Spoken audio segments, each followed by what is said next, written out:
आदरणीय व्यासपीठ, उपस्थित सर्व कविमित्र, त्या तमाम गुरुला व गुरुने शिकवलेल्या शब्दरूपी कळ्यांना माझा सलाम आहे.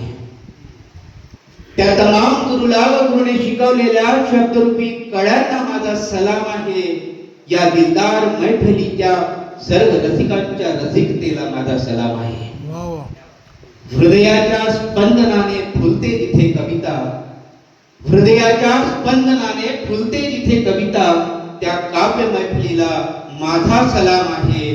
त्या काव्य मैफिलीला माझा सलाम आहे. माझ्या कवितेचं नाव आहे पीक. बाबा नेहमी म्हणायचे, पोरा पुस्तक वाच. बाबा नेहमी म्हणायचे, पोरा पुस्तक वाच. पुस्तकाच्या पानात खाद्य असतं, डोकं जगवण्याचं आणि माणूस बनवण्याचं. बाबा नेहमी म्हणायचे, पोरा पुस्तक वाच. पुस्तकाच्या पानात खाद्य असतं, डोकं जगवण्याचं आणि माणूस बनवण्याचं. एकदा का डोकं पिकलं, एकदा का डोकं पिकलं आणि माणसाचं माणूस झालं की आपोआप आपलं आयुष्य वटणीवर येत असतं.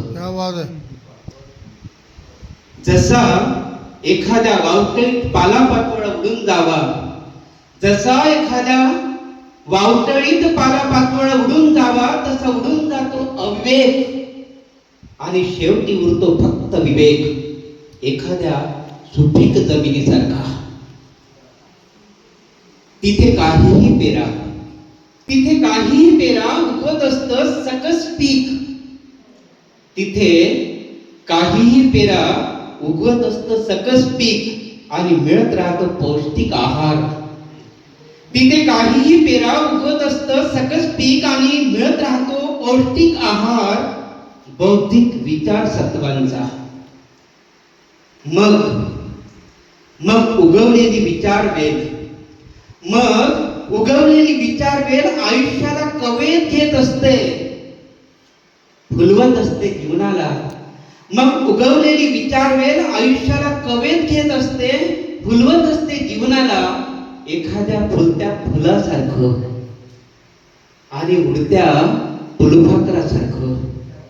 खवळलेल्या समुद्रात हेलकावे खात मोठ्या हिमतीनं, खवळलेल्या समुद्रात हेलकावे खात मोठ्या हिमतीनं किनाऱ्याला लागलेल्या बोटीसारखं, किंवा वावटळीपासून वाचलेल्या वृक्षासारखं, अथवा सुपीक जमिनीसारखं खाली फक्त उडावी. वावटळीपासून वाचलेल्या वृक्षासारखं अथवा सुपीक जमिनीसारखं खाली फक्त उडावी. निर्मळ माती तसं. तिथे काहीही पेरा, तिथे काहीही पेरा, उगवते फक्त माणुसकी रूपी पीकच. तिथे काहीही पेरा, उगवते फक्त माणुसकी रूपी पीकच. एखाद्या कर्मवीराने धर्मवीरासारखं. तिथे काहीही पेरा, उगवते फक्त माणुसकी रूपी पीकच. एखाद्या कर्मवीराने धर्मवीरासारखं. तावून सुलाखून निघालेल्या माणुसकीचं, तावून सुलाखून निघालेल्या माणुसकीचं, तावून सुलाखून निघालेल्या माणुसकीचं. धन्यवाद.